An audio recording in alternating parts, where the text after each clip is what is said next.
And protesters hoping to shed light on a system they call unfair are succeeding in part, with certainly more discussion in the public eye about the inequality gap and the campaign finance system.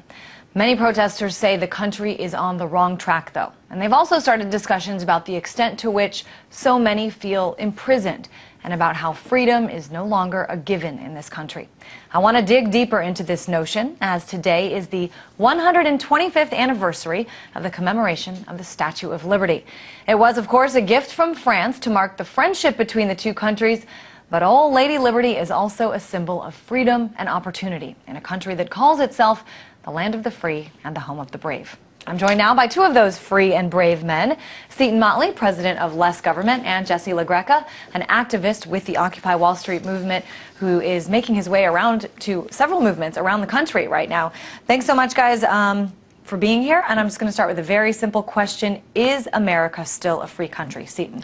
Less and less with Obamacare and net neutrality and the power grabs the Obama administration is conducting, but by and large, it is still a free country.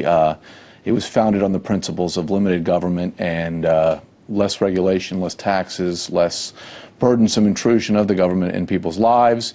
We're getting more and more away from that. The Tea Party movement is speaking to fixing it and returning us to our constitutional republic status. But by and large, I think if you opened up all the borders, 90% of the population in the world would be here. Jesse, your thoughts on that? You know, I'd agree with you on the point of our ability to express our freedoms. I think that what I find is repressing our freedoms are different than what you would. For instance, net neutrality. I'm a writer on a website. If you were to get rid of net neutrality and hand that power to govern the internet over to providers like Verizon, AT&T, they've had it all along, and there's been no problem. And there's been no problem. Oh, but that's the thing. If you were to take that and give them more power than they already have, they're not giving them any more power. We're asking to keep the status quo. I'd rather not give the government. I'd rather not give the government more power, because as we've seen in Egypt, as we've seen in Syria, as we've seen in China, as we've seen in North Korea, it's not the corporations that are a problem on that. Syria, Egypt. No, but we're talking about when my point being, it's corporations not shutting down the government. Let Jesse finish up his point. My point being is that if we were to change the system that the internet is governed right now, if we were to do anything about it, we would fundamentally change the internet in a way that someone as myself, who's not backed by corporate interests, who doesn't have big, powerful people watching my back, my voice would get silenced. So I'm a strong supporter of net neutrality because how would it get silenced? It's the same system now as before. Let's say Verizon wants to limit my ability. Have they done that? Let's say they want to. But hypothetically, let's say they want to. Let me finish my question. If they want to silence my voice, they can drive down the usership to my traffic by limiting my ability to have easy website access. And there's laws that exist to do that. Yeah, but then why are we getting rid of those laws? We're not getting rid of the laws. You're adding new laws. Net neutrality, right now, you've been blogging unimpeded without net neutrality. So by getting... Whoa.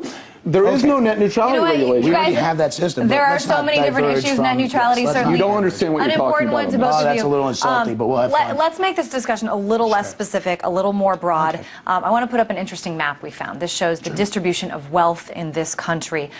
This shows that if land in this country was distributed the same way that wealth is, it would look like this: the 1% owning a whole lot of it, and 90%, as you've seen at the bottom of that country, owning very little.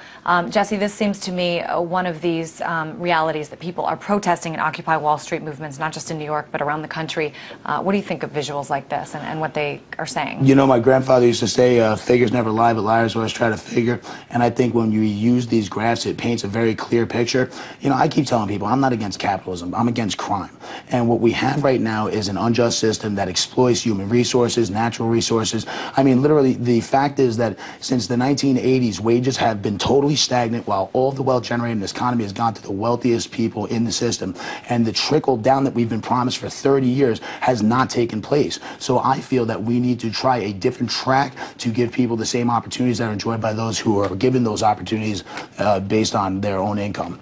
See, as Jesse says, numbers don't necessarily lie. I mean, do you at least understand why some people are upset as they continue to see? Yes, their anger is misguided, misdirected. As government grows, the gap between wealth and poor wealthy and poor grows. Because if you increase regulation, if you increase taxes, the rich are already rich, it doesn't hurt them. If you took every penny Bill Gates made this year in taxes, it wouldn't hurt him, he'd still be rich. But the people who are trying to become rich are woefully impeded by that. All these additional regulations are impediments to new business startups, the rich people can absorb those business costs. The people who are trying to grow their businesses cannot. So as government grows, and it has grown exponentially over the last 30 years, it widens the gap between rich and poor. One of the decisions that government has made was the decision to extend the Bush tax cuts. When you do that, and not adding new taxes, but extending tax cuts for the wealthiest Americans, again, maintaining the same so-called rates. Job creators, maintaining the same rates as under the last few years of Bush. However, that has resulted in wealthy people getting much more wealthy. They earn more money. They earn their money. Much more money. However, their money. All right, but what about the other side? They earned their money. They did. What about all the people who were earning their money, were going to jobs, and these large corporations, the CEOs of which are earning more and more money, are cutting people's jobs? They're laying off workers. What about those people? Welcome to a capitalist society. So what should those people do? Get another job, retrain themselves. Don't sit and waste your time for a month at a campground. I got a great personal story for you, brother. My best friend was a union iron worker. When the economy collapsed in 2008, he was not able to find a job. So he did exactly what you would suggest. He retrained himself into this new economy and studied to become an emergency technician, an emergency worker. EMS. Now, EMS. His girlfriend is a professional as well. She works at NYU, so you have a two-income household. Now, my best friend, who saves people's lives, only earns $13 an hour. They are struggling to figure out what they can afford this month, rent or food. Now, if our capitalistic system is working and regulations it's not a capitalist system. I consider it a corporatist system. It's not I think a that we give capitalist a lot system. of favors to multinational corporations. Yeah, it's crony socialism. That's Obama. That's the Obama administration. You guys like But to the use system that hasn't word. changed Sometimes I that don't much. think you understand that word. I mean, to say that it's socialism right now, it detracts from an honest conversation I'm trying to have. It is socialism. In what regards? Because that word is a very loaded word. Yeah, and I don't think you guys use it in an honest manner. I think you guys use that word. If you're taking money from people who earn it to redistribute it to people who don't, that's a socialist system. That hasn't happened. That's the thing. Is like President Obama may, and it's insulting. President Obama may have other people's money and give it to them. They didn't earn that. So how about education, or how about our wars, right? So you're basically saying if we tax people to fund these wars, I was against the wars. You're talking about but we're having the wars nevertheless. So let's just, in that light, this is the first time in American history that we've had warfare and cut taxes at the same time. That's created a massive deficit. No, that wasn't a deficit. We spent more on we spent less on both wars for the entire length of the war than we did on the Obama stimulus in 2009. It's absolutely absurd. Numbers don't lie. The numbers don't lie, but let's be honest. Healthcare versus 10 years of record war, you really can't compare the two, especially since the healthcare is already going broke. They just had to waive the Class Act. The bill hasn't even been implemented. They had to waive the Class Act because they couldn't make it work. But many conservatives have taken this as an overreach of government. I will lie to you. I don't have health insurance. Where in the Constitution does it give the government? Where in the Constitution does it give the government the authority to run healthcare? Didn't George Washington order that every able-bodied man purchase firearms during the Revolutionary War? That's a mandate. That's a mandate. It was pre-Constitution. It was pre-constitutional. George Washington, I think he supported a mandate in that regard. Let's keep this in the context of what we're seeing in these massive movements across the country. Jesse, the movements that you are visiting and taking part of, the Occupy Wall Street movements. What is it that you and other people out there are fighting for?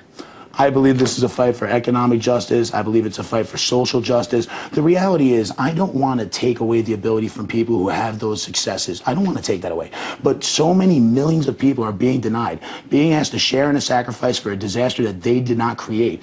And they're being denied these opportunities that we were promised. I mean, a lot of this argument is about broken promises, that we were promised Social Security, the same our grandparents had. Government failure. A government failure. Really. You guys throw that word a lot around, but I'm not sure if I think a lot of Social Security, a private sector? My mother is going to be receiving Social Security. If you're telling me that she's participating in a Ponzi scheme, I won't lie to you, brother. Don't badmouth my mother. I'm not badmouthing your mother. I'm badmouthing Social Security. I think a lot of people, though, it's a Ponzi scheme. But what about the Ponzi schemes that take place on Wall Street? No one ever mentions that. Jesse, I think a lot of people who receive Social Security. You can't opt out of Social Security. I think a lot of people who receive Social Security, not only now, not your mother in the future, but what about all these people in the past few decades, would disagree with you that it's a failure. It works. The money that they put away for years. It's It's trillions of dollars, and it's going to be trillions of dollars in debt. It's the reason that people that are old and not working are not out on the streets largely. That's not true. That's if you let people keep their own money in 100% true. No, that's absolutely the poverty bogus. rate for elderly Americans has gone down. The economy's gotten better. Since 1950, when they had 90% tax rates on the wealthiest 1%, and we had the smallest gap of income inequality.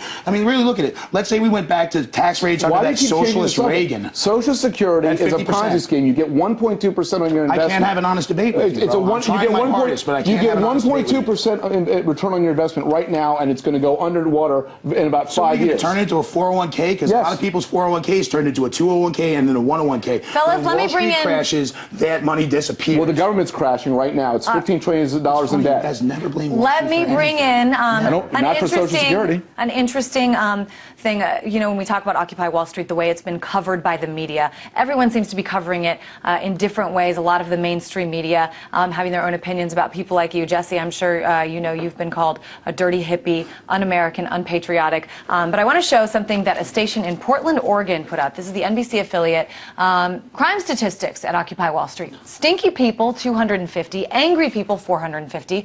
Not angry people, 10. And overflowing toilets, 3. I should mention the news director there apologized and said that this was a mistake, that it wasn't supposed to be shown. What do you think about that, Jesse? To me, that shows just exactly the corrupt narrative that we hear. I mean, let's be honest. Millions upon millions of people are suffering. And what are we shrieking about? Deficits? Where's the Jobs Commission? And I have to say, in all honesty, to those patriots who are conservative, that it's very frustrating to me that they are derogatory against any government program, but then when it's time to ask where the jobs are, they know exactly who to scream at. So let's discuss the fact that Wall Street, everything is the government's fault. Yes. At what point do you guys ever blame a private industry for anything? Because can you name one industry, can you name one industry that's detrimental to America's future right now? Just name one, please. Any one industry, any one big business, government. So I've noticed. No problem. Andrew Breitbart, for instance, has a website called Big Government. He's got other sites. Write for it all the time. They don't have a website called Big Banks. They don't have a website called Big Health Insurance or Big Industrial Complex.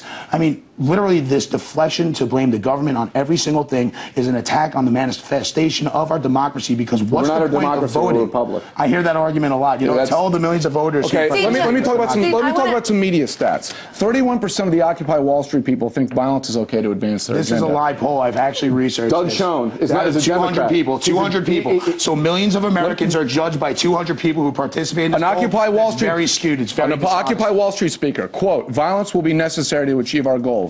Occupy Wall Street protesters sing F the USA, and they didn't abbreviate. There are anti-Jewish chants at the Chicago I am a Jew. rally. Anybody wants to bring up anti-Jewish chants, please. Over 2,400 Occupy. Your questions. Over 2,400 Occupy Wall Street. This is absolute slander. It's fact. It's Occupy Wall Street. I have to say, it's fact. I have video. Cherry picking video. One YouTube video. 2,400 millions of people are racist. You can't win on the facts. So you discriminate. 2,400. I'm not going to let you lie. 2,400 Occupy Wall Street people have been arrested around the country. The crime of exercising. More than 700 have been arrested for blocking the Brooklyn Bridge. You guys are the Liberty people. 130 were arrested in Chicago.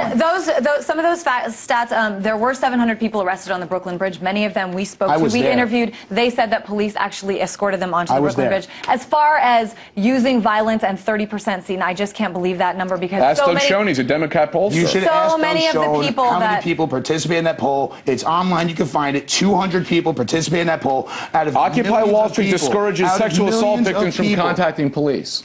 Where are you getting this quote? All right, well, Show me sources. I have links to all these. These are all links. But you don't have them in front of you, do you? I don't have a computer in front of me. All right, guys. It's hard to pull these stats out, because I know, Jesse, you have been to several of the movements. You've seen differently, but certainly we have seen one or two or five people yelling racist slants, anti-Jewish, throwing stuff at cops. That's what started. That's what precipitated. That's what precipitated the Oakland. There are exceptions to the rule, and the whole movement can't be judged by it. So sad, guys. Wait a minute. So we are out of time. I'm so sad. Certainly judge the Tea Party very quickly. Occupy Wall Street activist Jesse LaGreca, thanks so much for coming. Seton Motley, president of Less Government. Always an interesting discussion here, an important one we should mention that needs to be had.